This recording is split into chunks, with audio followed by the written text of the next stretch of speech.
Hello and welcome back to the Franchise Growth Podcast. My name is Belle, Director of Marketing here at AC Inc. And I'm back with our favorite operations support specialist, Aidan. Welcome back. It is. I'm so glad to be back. It is after my first debut, I guess, previously on the podcast. It is. I'm happy to be back and re-record another episode. Woo, we love it. As you guys know, me and Aidan work very close. If you listen to last episode, of course, me and Aidan work very closely on lots of really fun, like marketing, messaging, operations projects, all the background of putting together new things and resources. And so I was super, super stoked to have him back. We are talking about productivity, getting more things done in your franchise operations team. We're talking about SOPs, Aidan's favorite thing. We're going to be talking about different like productivity systems and tools that we use, and then how to vet different tools in terms of figuring out the right tech options or software for different solutions you're seeking in your system. So going to be lots of good takeaways from today's episode, but we are going to start with our icebreaker. Are you ready, Aidan? Yes, let's hear it. Okay, so we kick off every episode with an icebreaker because we love a little random get to know you question. And this one is your go-to beverage while you work. Ooh. I hate to be really basic, but it is an ice cold glass of water, I think most of the time. It is that, or I do love like a chai tea. Those would be my two go-to. Chai tea when I need like a little upbeat kick in the middle of the day, but other than that, always just a glass of water. And you're not even Yeah. kidding. Aiden just held up, if you're watching, or if you're just listening instead of watching on YouTube, he just held up an actual glass. That's so crazy to me. I also was really chuckling because you can tell how different I am. Because when you said I hate to be basic, I thought you were going to say a coffee. Mhm. So my idea of what's just the basic thing to be drinking while you're working is just very different.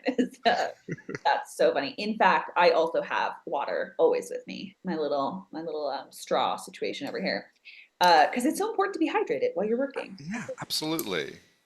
That is so so funny. I love that answer. Great one. Do you do decaf chai or do you do caffeinated?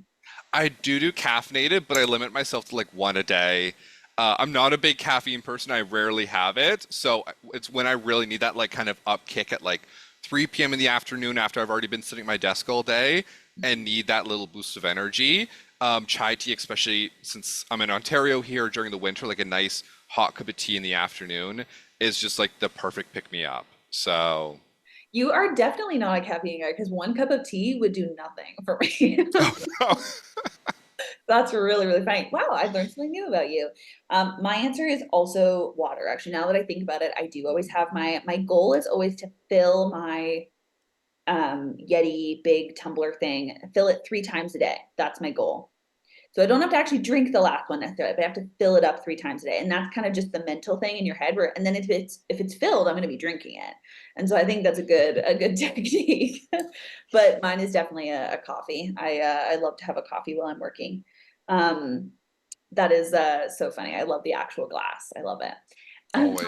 Okay, great kickoff to the episode there. So I do want to just welcome you back to the show. Obviously, we did talk about that, but so Aidan's background, he's our operations support specialist, as I mentioned. So he does so much for the back end of all the runnings of the business, the tools and resources we use. He's huge on the decks and the spreadsheets and the trackers and the CRM and the coming up with new tools and techniques and SOPs is like his favorite thing. So we are going to be talking about all of that and more, but he comes from so much experience in those areas, which is why, of course, I wanted to have you on. So many people who listen to our show are in franchise systems and specifically often in the operations or leadership space. So we want to be talking about things that are going to be helpful for getting more done in franchise operations. And we're going to start with just a couple recommendations for systems, tools, techniques, any even just like productivity hacks. Like, what are just a couple things that help you get things done in a day in the operation space besides a glass of water? Yeah. Glass water's first, mandatory thing. Number one. Next is one of my favorite project management tools, and I've used them for years. I always preach it to people when they're looking for a new tool, whether it's for your personal life or for your work life. for your business is Notion. Notion is this beautiful project management, task management platform that almost works more like a spreadsheet where you can still create formulas. Like it's a really just it's Excel turned into a project management tool. It's really customizable. It's very graphically inclined.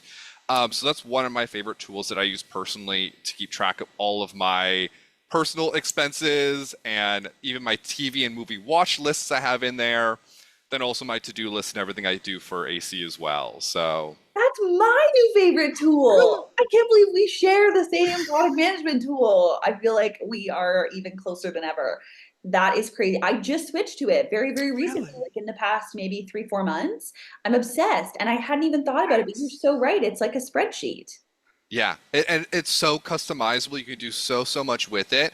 It does have a large learning curve. So like there is a big, it's great as a basic tool and it's easy to pick up, but there's endless amounts of stuff you can do. It's got a massive learning curve to it. So I absolutely adore it. I love recommending it to people. There are though, if anyone is kind of hearing this and they're going, we're kind of looking for this, I do find that it's definitely really great on a like a one person use. Like that one's not as hard to pick up in terms of like just starting to build a list, starting to keep track of projects as like an individual use. I think where a lot of the learning curve can come in when you're trying to do more complex projects or bringing in other people. I have found that that part can be a little bit trickier of like bringing in other eyes on the projects, kind of Mhm. sharing tasks and stuff. But there are a ton of templates available. So because it is very similar to a spreadsheet in the way that there's formulas and you can really use it as a simple tool or as a really complex, big built out tool, there are a lot of very honestly accessible templates that can be purchased. So you would just purchase a template. It's a digital product, so they're Mhm. pretty affordable typically. You'd purchase it something like a marketing calendar or a resource development tracker or whatever it is. You'd purchase it from someone online. There's lots of resources, and then you can actually just copy it directly into your own platform. So that could be an option if someone is kind of newer into getting into the tool itself. Absolutely. If you're looking for a big collaborative one I did a stint in my college's IT department. Mhm. I'm still a college student, and I did work in my college's IT department, which is massive. When you're thinking of a giant college, the IT department is a huge portion of it, and they used one called Monday.com.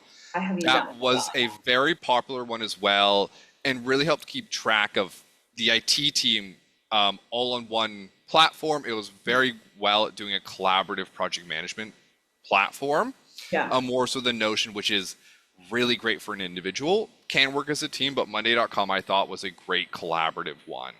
Those are some awesome tips. And I always say, like, we also on the AC team often use Asana to task Mhm. people different things, which is also a great one.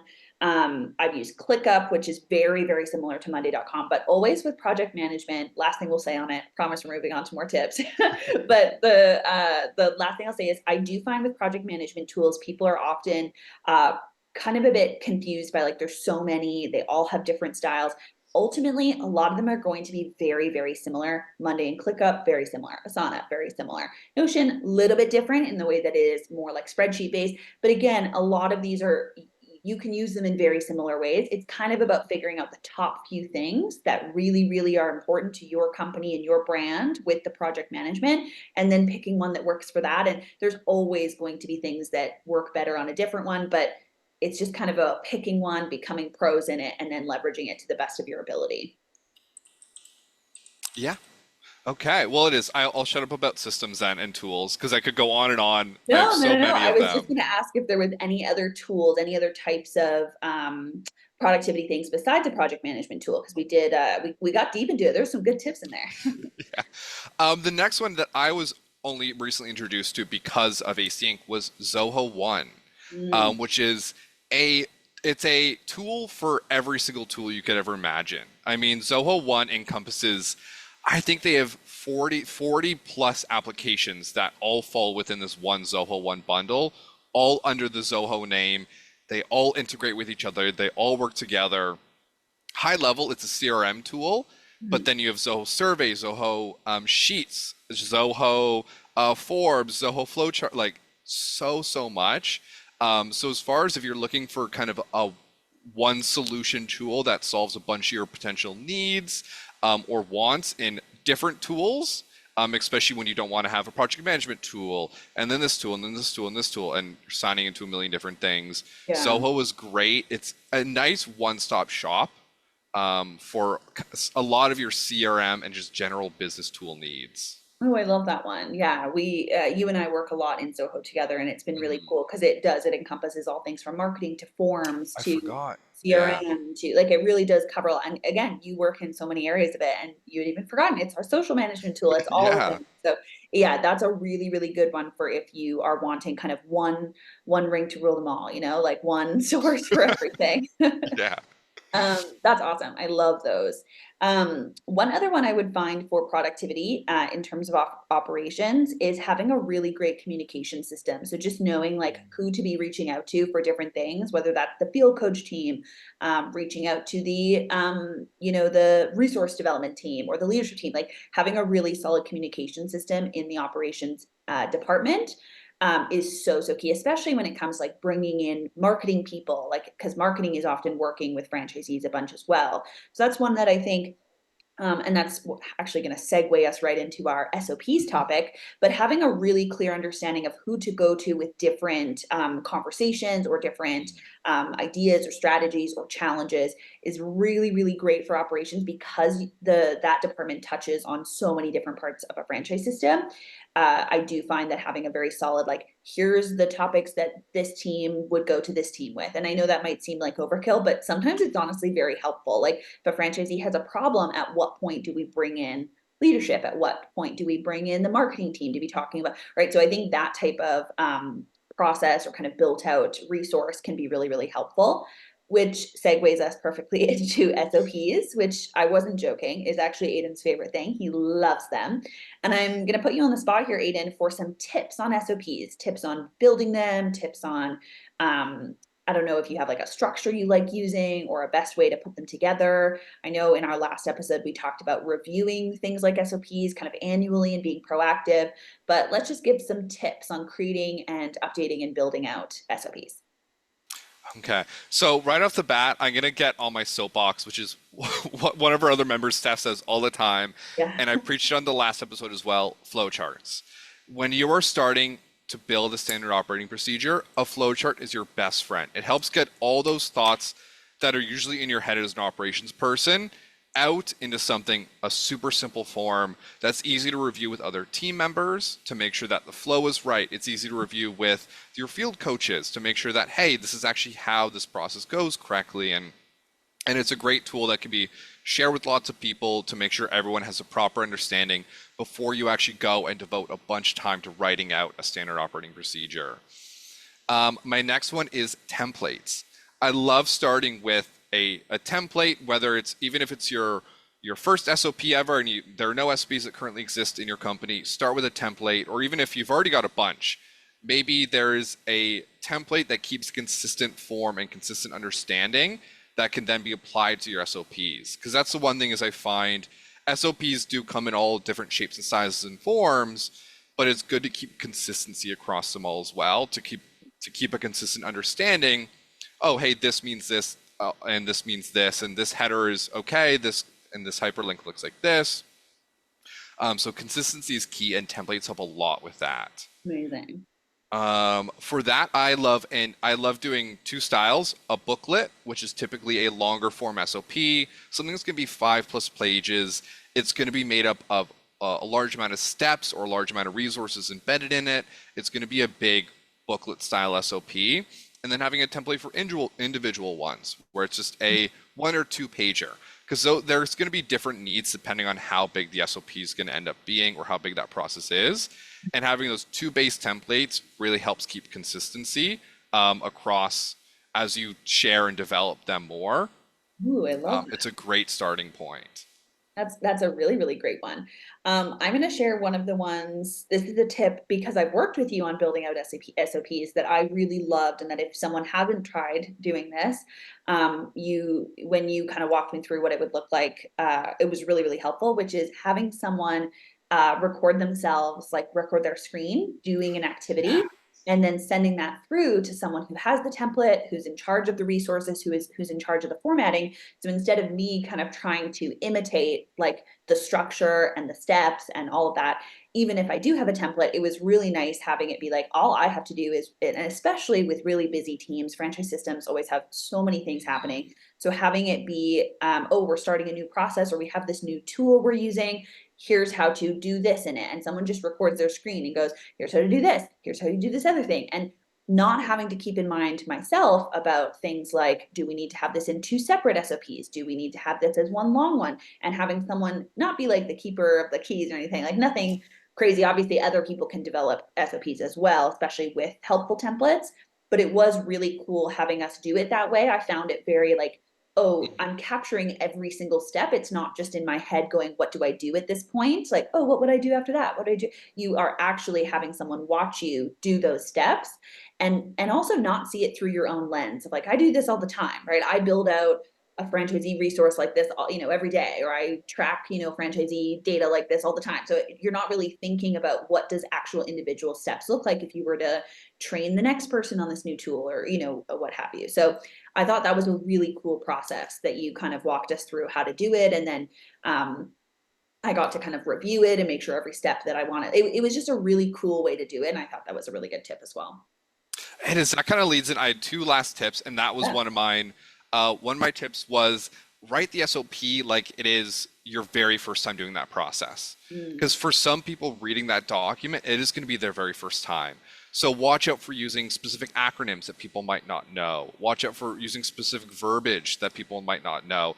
And really write it as if you've never ever done it before and you are a fresh new person entering the system and you need this SOP to know how to do something. That is a big perspective shift that's tough sometimes. mm, And it takes extra time because you generally, it makes the SOP longer doing it truly from a start to finish, but it makes a big impact for the person using it.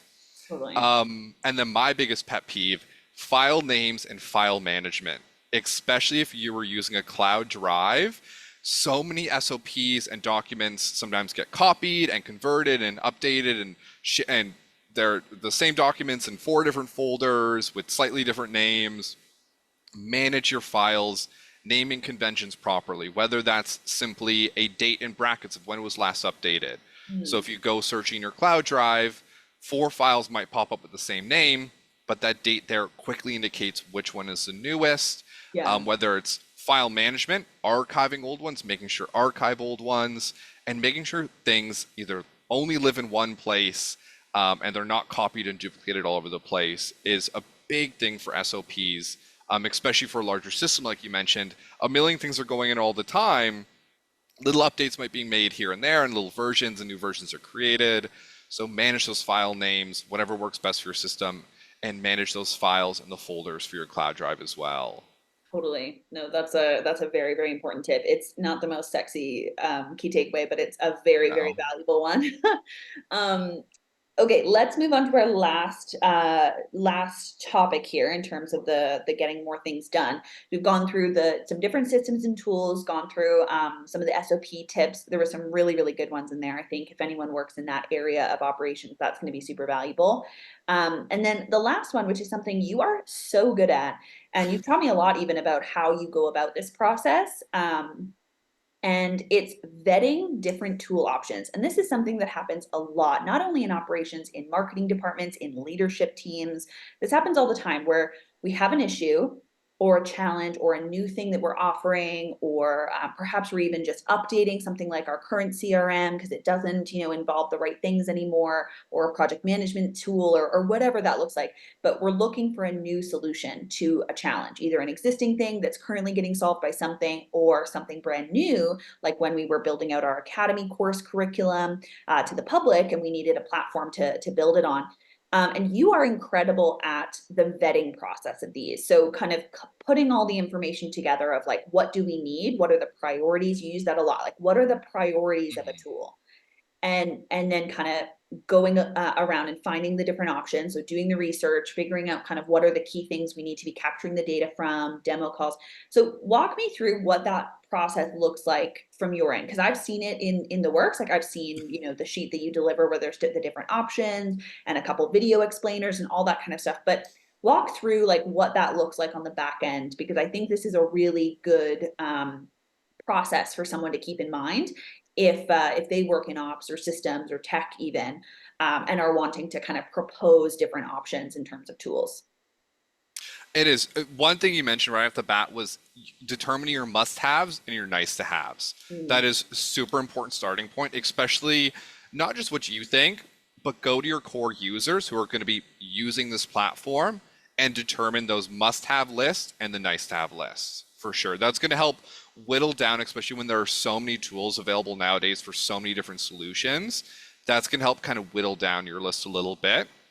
and Outside you of, sorry to interrupt, but you Mhm. also mentioned about the must-haves and nice-to-haves. You also actually mentioned at one point the why is that a must-have? I really liked when you were asking us that on some of the calls we did about some of these tools we've updated in the past year, is you really kind of dug into, is that actually a must-have? Why do we feel it is? Like, and that I think is really big, especially like let's say we're coming to a franchise owner, like a group of franchisees, and wanting to get feedback from hundreds of franchisees. There's a lot of people who are giving you must-haves, right? And so I think it's cool, and obviously there's different ways to do it when you're polling hundreds of people, surveys and guided questions and all that kind of stuff. But I think it is cool how you questioned us on a lot of those things to really figure out, like, is it a must-have that it's this budget, or is it a must-have that you were asking about, does it actually have to be this cost, or could we adjust it if it's an annual cost versus a, like, you really kind of dug into some of the deeper points, which I just thought was really, really important for that step. It is because everyone's going to have a must have for me is different than a must have for you as well. So the core users are going to have different opinions. So asking those vetting questions, understanding and compiling all the different opinions, because everyone likes to have an opinion as well, especially when this tool might impact a lot of different people, and really narrowing down that list to understand the true must haves and the true nice to haves is really important. Hmm. I'm a big component for use that free trial, attend that demo call as well. Using the free trial gives you a great understanding of not only you as a potentially an administrative user for the platform, but also what is that end user going to do as well. Like, what is the sign up process like? Is it easy to log in? Hmm. When I'm logged in, is it easy enough to understand where to go next? Yeah. Because it's going to be very different between the admin and the end user, and also different technical skills as well. Is someone if someone doesn't have the same technical skills I have, are they going to understand how to use this tool? Yeah. So use that free trial, whether it's 7 days, 14 days, whatever it is, sign up, play around with the tool. That is my biggest advocate is you can read all you want on the sales website about the features and comparisons it has, but actually using the tool will give you a whole different experience. And even the demo call as well. Demo call is great, but they're trying to sell it to you. So they're Or gonna hype up certain things. They're gonna potentially exaggerate the usage of the tool a little bit. So get in there yourself, use it yourself is gonna be the biggest tip I can get or give to anyone like doing tool research. And I know it can be really time consuming, it can be annoying as well, but it makes a world of a difference when you look down the line to the impact that that tool is going to have on the future of your business potentially. So, especially when you've narrowed it down, like one thing that I know you did with the must-haves and nice-to-haves is you kind of went through and came up with like, this is the platform that has the most things we want.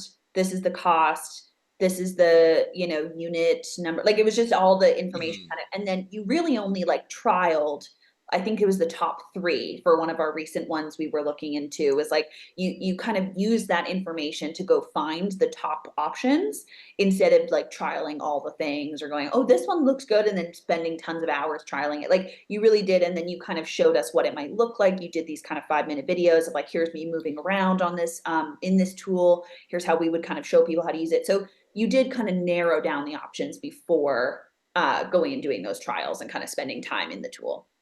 It is, yeah. I definitely did skip a step there. It's almost like my steps is number one, determine must haves, nice to have. Step Yeah. two, use that free trial, attend those demo calls once you've kind of narrowed it down Mm. and you've done that research already. Yeah. Top 10 lists are great. I mean, you can Google anything and be like top 10 list of blank tools. Yeah. Even Yeah. ChatGPT, a big tool that lots of people are using now will give you a great list of the top 10 ones as well. And you could even input your must-haves into ChatGPT, and depending what version you have, it will actually give you those tools that already have those must-haves, and it really helps speed up your research a little bit. Yeah, And and I do find also that going to the pricing and plans directly, like instead of spending time on landing pages for different tools or resources or softwares, going directly to like a features and pricing list is also really helpful for if you're trying to figure out like if it has some of the things you're looking for. Because yeah, you can get quite caught up sometimes in the like beautiful landing pages that tries to sell you on it. But if you're just looking for specific things to kind of narrow down options, those features and pricing plans are really, really helpful for that because they'll literally just check off, does it do this? Does it do this? No, it doesn't do this on this tier or whatever. So it'll be really helpful to kind of just go through that if you're at that more preliminary evaluation stage as well. and if you're really lucky, they have a comparison page as well with Mhm. that same layout of checkboxes, and they've got their tool and then like their top two competitors. And if Those you are can find a awesome. page like that, you've hit the gold mine. It will really speed up your research and determining what tool to go with a lot. I love that. Yeah. I had a couple of those marketing tools are very popular with that. If you're looking for a marketing tool for your franchisees, there are often a lot of pages like that. That's a good one to look into. Okay, awesome. These were some super, super great tips. Anything else? Anything else, of course, on the vetting different tools, but also just anything in general in terms of productivity, getting more done in your system. Anything we want to finish up with? I think my last tip with SOPs, and as we've talked about this before, and I'm sure a lot of companies preach it, is communication and Hmm. project tracking is so detrimental, especially when you're developing resources or SOPs or even doing research in tools as well, is you want to make sure multiple people aren't working on the same resource or even beginning to work on a resource that's already been created or an SOP and stuff like that. So I really preach like open communication, making sure everyone's on the same page before starting or finishing something, and tracking the project really closely as well, and making sure everyone is informed of the progress that's going on. And then that's it. I'm just a big advocate for open communication and making sure not to double up on work as much as you can as well. So I love that. Those are some really, really great key takeaways from today's episode. Thank you so much again for joining, Eden. That was so fun. Um, all right, for anyone listening, thank you so much as always. Please do rate, review, or subscribe. It really, really helps us share the show with more franchise operations teams, leaders, and field coaches. And definitely check out our website, of course, fieldcoachexperts.com, if you have any questions about field coaching, franchisee support, our academy courses, all of that. And hope everyone has a wonderful, wonderful week. Go be awesome.